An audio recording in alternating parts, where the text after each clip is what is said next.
It is 6:58 on a Thursday morning. You are standing at pump 4 of a gas station on your way to work. Your Honda has 168,000 miles on it. Paid off. The paint is starting to fade. The check engine light comes and goes often enough that you have developed a relationship with it. Behind you, a brand new Silverado pulls in. Your co-worker Derek gets out.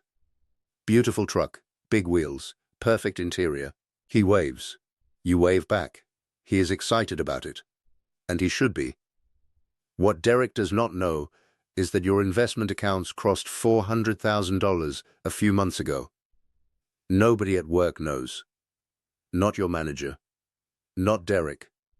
Not the guy at the gas station looking at your old Honda like it belongs to somebody who is barely getting by. And here is the strange part. 10 years ago, that assumption would have bothered you. Today, you barely notice, because this is not really a story about driving an old car. It is about what happens when you stop needing your money to introduce you before you enter the room. Rewind. You are 24. Checking account, $214.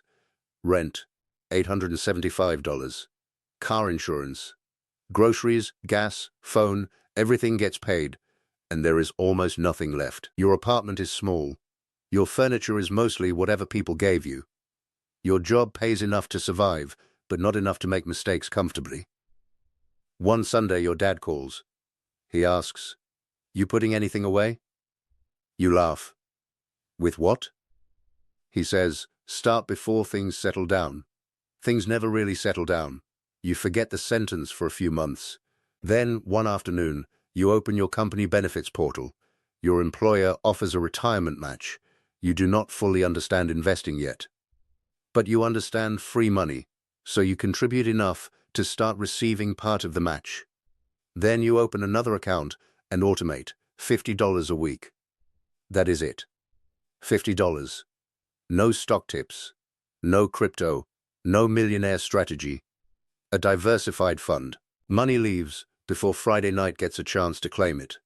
That basic system is not complicated. Investor.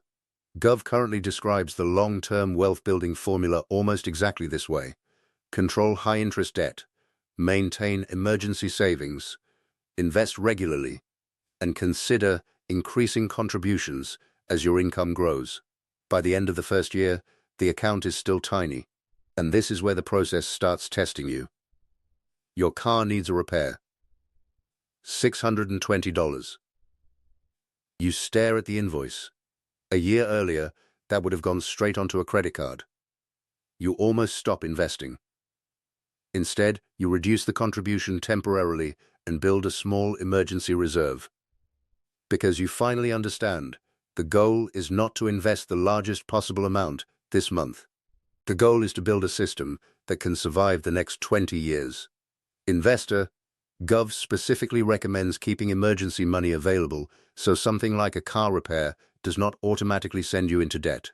Then you restart. $50. Then more. At 26, you get your first meaningful raise. You do something that will quietly change the entire trajectory. Before the new paycheck arrives, you increase the automatic investment. The raise never gets the chance to feel normal inside checking. You improve your life a little. But you improve your contribution too. Your co-worker Derek gets a similar raise. He buys a truck. Payment, around $600 a month. Everybody notices immediately. Nobody notices your investment contribution increasing. This is your first lesson about visible money. Spending gets feedback instantly. Investing gets feedback years later. The truck gets, "Man, that thing is nice." Your retirement account gets absolutely nothing. And if you need other people to confirm that you are making progress, quiet wealth is going to feel terrible in the beginning.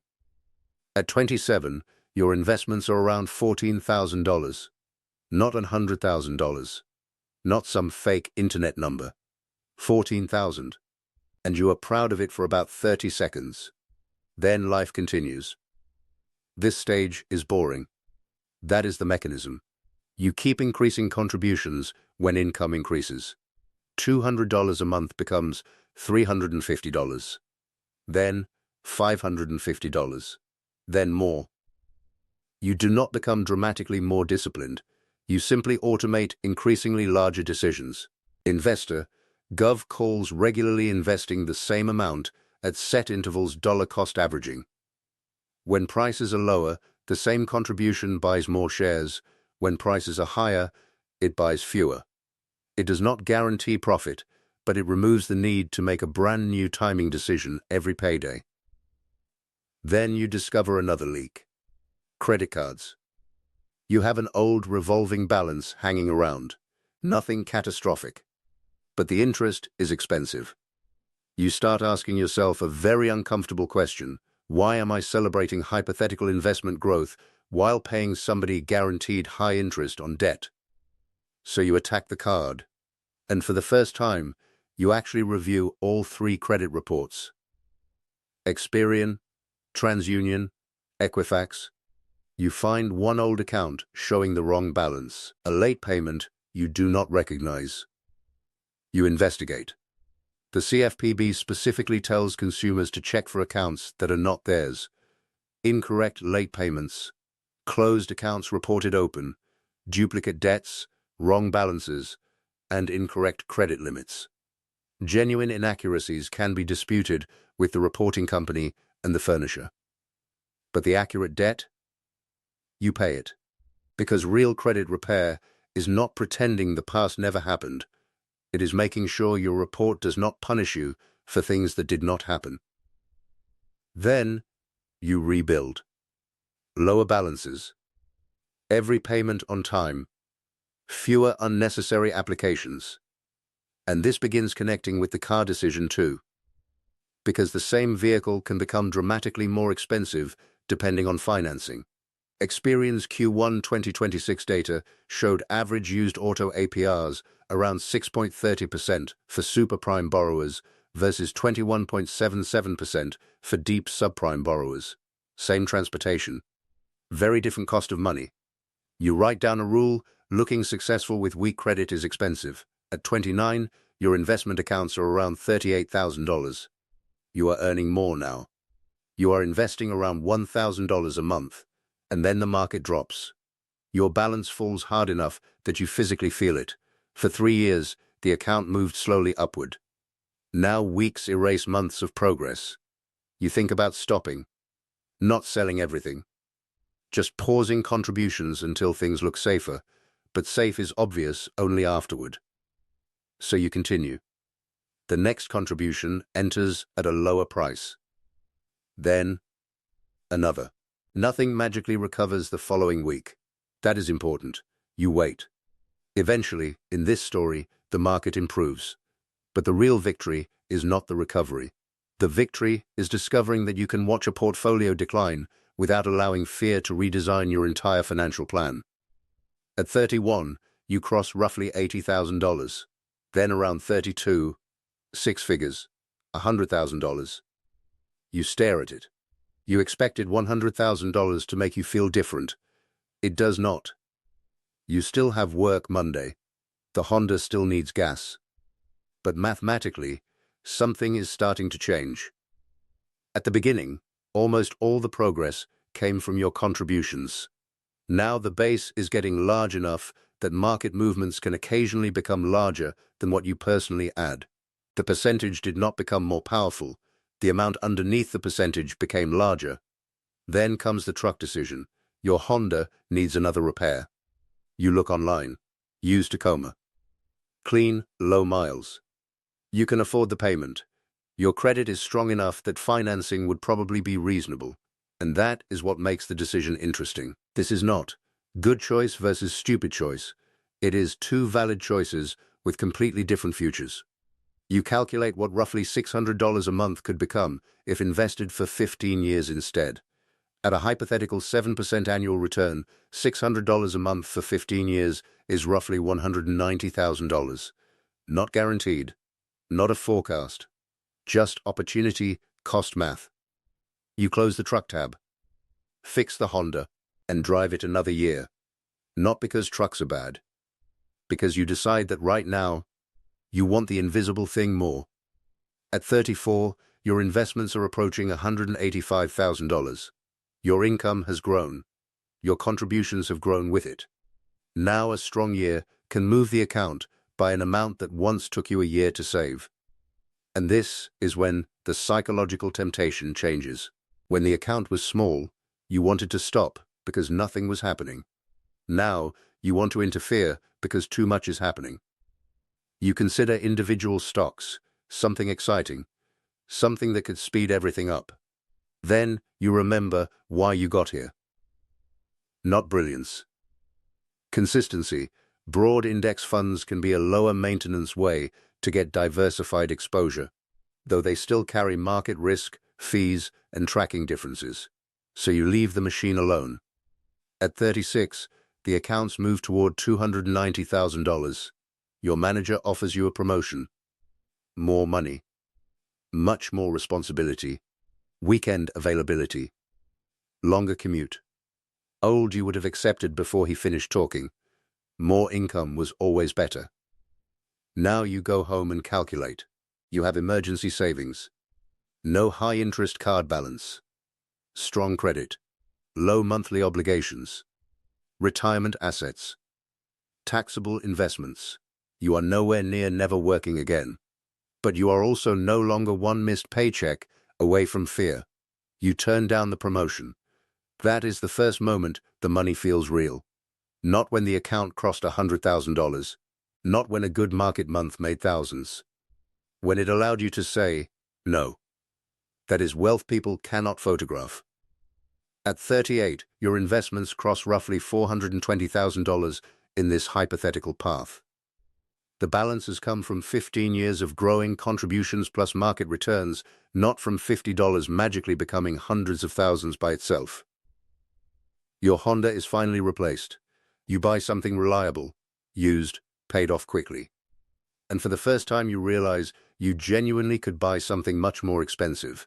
You simply do not care enough. The question, can I afford that? Stop being interesting. You replaced it with, what does buying it improve? That is a different way to live. Then your mother calls. Her car needs work. A few $1,000s. You help. Years earlier, that number would have destroyed your month. Now it is inconvenient, not dangerous. And suddenly you understand something. You spent your 20s imagining wealth would feel like buying yourself an expensive car. Instead, one of the first times you actually feel wealthy is paying for somebody else's problem without creating one for yourself. Fast forward. Thursday morning. Same gas station, different truck at the next pump, different version of you. You look at your phone. The account has moved again. Maybe one month it gains more than your paycheck. Another month it loses more than your paycheck. You understand the difference now. Market growth is not salary. It is not guaranteed income. It is capital fluctuating while you continue building. You close the app. The guy beside you has no idea what you are worth. And finally, neither do you need him to. That is what changed. Not that you became better than the person driving the truck. Not that spending money is wrong. He bought something he values. You built something you value. His choice became visible immediately. Yours took 15 years. Nobody in the parking lot can tell who is spending every raise and who is investing every raise. The difference only becomes obvious later, when one person needs every paycheck to support the lifestyle they built, and the other person has slowly built savings, investments, stronger credit, and enough margin that the paycheck is no longer carrying the entire financial life by itself. That is quiet wealth. Not pretending to be poor, not refusing to enjoy anything, not driving a broken car just to prove a point. It is simply reaching a place where your decisions stop being performances. Bad credit makes the lifestyle more expensive. Strong credit gives you leverage. Cash gives you breathing room. Investments give time something to work on. And wealth eventually gives you the ability to stop asking strangers for permission to feel successful. You started with $50. Not because $50 was powerful, because $50 changed the direction. Then the raises came. And instead of allowing every raise to make your lifestyle heavier, you made the machine heavier. That is the entire story. The truck at the next pump looks good. You can appreciate it.